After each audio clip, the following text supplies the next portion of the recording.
3:1. Eu gosto muito dessa palavra aqui. Isaías 43, verso 1 diz assim: Mas agora, assim diz o Senhor que te criou, ó Jacó, e que te formou, ó Israel. Não temas, porque eu te remi. Chamei pelo teu nome, tu és meu. Quando passares pelas águas, eu estarei contigo. Quando pelos rios, eles não te submergirão. E quando passares pelo fogo, não te queimará, nem a chama arderá em ti. Essa palavra aqui, ela falou bastante no meu coração, porque a gente olhando para esse texto aqui, a gente vê que é a nossa história. Ele diz assim: mas agora, assim diz o Senhor que te criou. Eu sempre falo isso, né? A gente, quando está numa situação difícil, uma situação complicada, tipo, caso dele passei mal, meu Deus, e agora? E a gente passa, às vezes é um problema de saúde, um problema no casamento, um problema na família, um problema com o filho. E a gente chega a dizer: e agora? O que eu faço agora? E Isaías, ele diz assim: mas agora, assim diz o Senhor que te criou, ó Jacó, e que te formou, ó Israel. Todo mundo conhece a história de Jacó, né? E que transformou Israel. Ou seja, Deus criou Jacó, mas transformou ele em Israel. Mesmo quando ele era Jacó, Deus não abandonou ele, né? Deus criou ele. Só que depois dele criado, Deus transformou ele em Israel. E diz assim: não temas, porque eu te remi. Chamei pelo teu nome e tu és meu. Eu acho interessante isso aqui, remi. Ninguém poderia fazer isso por nós, né? Antigamente as pessoas faziam sacrifício de pombo, de cabrito, disso, mas nenhum desses sacrifícios poderia perdoar nosso pecado. Então, Deus, ele sabia dessa necessidade nossa. A Bíblia diz que Deus enviou o seu único filho, né, para morrer em nosso lugar. E através dali nós somos remidos, lavados pelo sangue de Jesus. E ele diz: não temas, porque eu te remi. Ou seja, o pecado não tem mais poder sobre a nossa vida. O pecado não tem mais acesso, porque nós somos remidos, nós somos lavados e remidos pelo sangue de Jesus. E ele diz aqui: chamei pelo teu nome, tu és meu. Deus, ele não erra o alvo. Não erra o alvo. Deus, ele conhece cada um da gente pelo nosso nome. E ele diz aqui: tu és meu. Para a gente dizer que algo é nosso, nós temos que ter documento assinado, né? E pagar um preço por aquilo ali. Você pode comprar um carro, você chegar lá, vou transferir esse carro. Você tem que pagar um Duda de transferência, e depois você pagou, tem que ir lá fazer a vistoria, agora está no teu nome. Você diz: agora é meu, porque eu paguei por isso. E Jesus, ele fez isso, Marcelo. Ele pagou um preço. Ele pagou o preço que tinha que pagar pela sua vida, pela nossa vida. Então ele pode dizer: tu és meu. Aleluia. Tu és meu. Ele pagou o preço que tinha que pagar, ele pagou. Ele diz: tu és meu. E mais, ele começa a dizer aqui: quando passado pelas águas, eu estarei contigo. Depois de ele dizer que ele nos remiu, que ele criou, que ele transformou, que ele remiu, que ele perdoou nossos pecados, ele pagou um preço para a gente ser dele. Ele diz: ó, tem outra, não vai ficar só aí não. Quando você passar pelas águas, eu estarei contigo. E a gente acha que essas águas aqui só essa água de chuva. Não, essas águas aqui significam os problemas da vida, as situações difíceis da vida.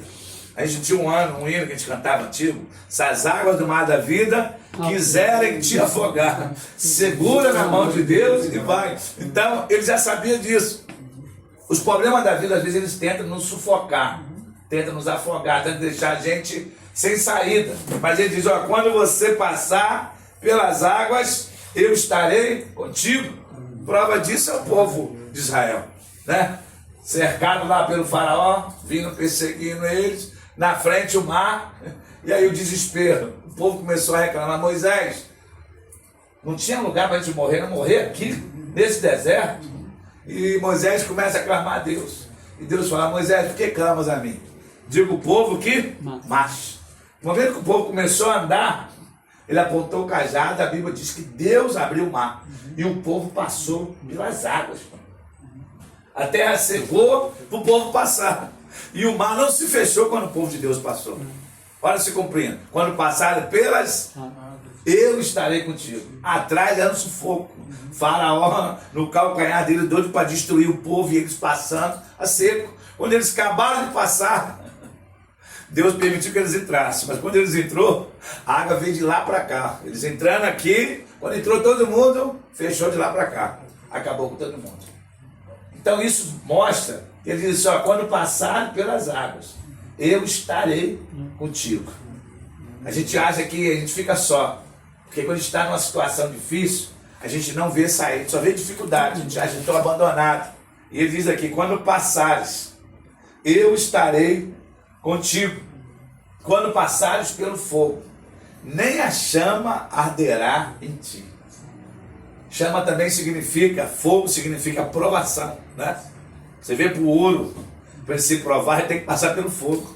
É no fogo que tira as impurezas, a sujeira, e depois que o ouro passa pelo fogo, ele vai sair dali o ouro puro. Então quando a gente passa pelo fogo, com essas provações, ele diz que nem a chama arderá em ti. Ou seja, ele não vai deixar que você fique sozinho, vai passar junto. Então tenha essa consciência. Essa palavra nós chamamos para você nessa noite, mas ela serve para todo um de nós que estamos aqui. O Senhor nos chamou, o Senhor nos criou, o Senhor nos transformou, Ele nos remiu, e Ele diz, ó, tu és meu, foi pago o preço. Então você diz assim, parece que eu não tenho dono, você tem um dono. Você tem um dono. Você não é qualquer pessoa, você tem um dono. Você é lavado, remido pelo sangue de Jesus. Se o inimigo quiser te acusar, você diz, olha, eu tenho um dono, porque pagou um preço pela minha vida. E ele diz, quando passares pelas águas, ele estaria comigo. Quando passares pelo fogo, nem a chama arderá. Prova disso foi os amigos de Daniel, que passaram lá na fornalha. Foram fiel a Deus, né? Nabucodonosor diz, eu quero ver agora quem é o vosso Deus que vai livrar vocês da fornalha de fogo. E eles responderam, quer saber? Se ele quiser livrar, ele livra. Do contrário, nós não vamos servir a outro Deus, a não ser o Deus de Israel. Logaram os três lá, no fogo. E de repente, quando ele olhou, ele diz, ó, tem 4. Não lançamos 3, mas por que tem 4? E ele diz, e o 4 é semelhante ao Deus de Daniel. Então Deus, até nos momentos mais difíceis da nossa vida, Deus se faz presente. E quando tiraram lá eles 3 lá, não aconteceu nada, só as cordas se queimaram. O cabelo não se queimou, a roupa não se queimou, nem cheiro de fumaça tinha. E a Bíblia diz que eles prosperaram naquele reinado ali. Deus faz isso. Depois de uma grande provação, Deus nos prospera. Deus nos abençoa. Aconteceu isso, passou pelo fogo, passou. Agora se prepara, vai prosperar.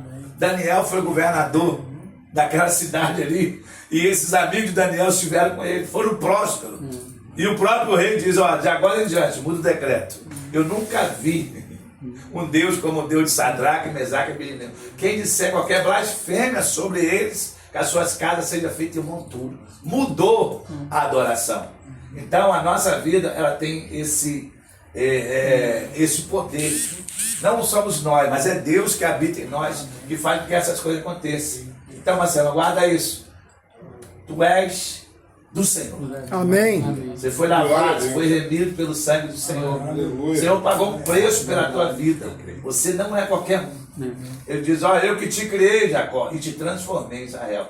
Deus nos criou. Deus nos conhece lá no mundo e nos transformou também em Israel. Ele diz, ó, quando passares pelas águas. A gente acha que crente não passa, mas ele está dizendo quando passares. A Bíblia diz quando, ou seja, não está dizendo um dia, mas você vai passar. Talvez pode ser em 24, 25, também 26, 27, 28. Sempre terá um dia que a gente vai passar pelas águas. E a gente vai sentir parece que vai afogar, não está dando certo. Meu Deus, o que está acontecendo? Diz, quando passares pelas águas, eu estarei contigo.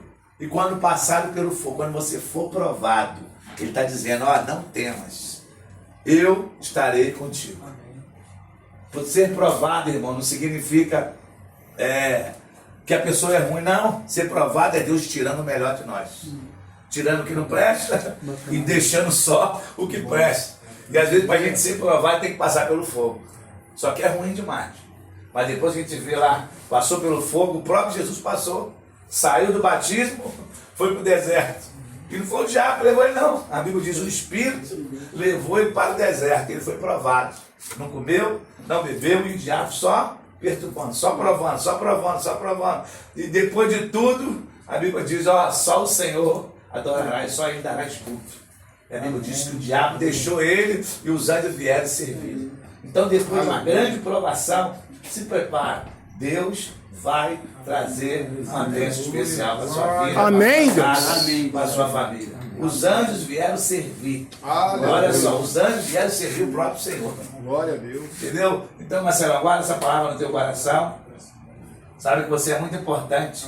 Não somente, né, para mim, para os homens de oração, mas para a igreja toda. Amém. O nosso diabo estava ligando para mim aqui, desesperado. Qual é o nome dele lá de Santa Cruz? Vanil. Pastor, manda meu abraço para ele. Eu estou na Ilha Grande, não vou poder ir não. Então, nós temos um amor muito especial pela sua vida, pela sua casa, pela sua família. Bem, Cristiane, nós amamos muito seu pai, entendeu? E para a gente estar aqui não é um sacrifício, é um prazer nosso. Amém. Pensar que está contigo. Amém? Amém. Vamos orar então.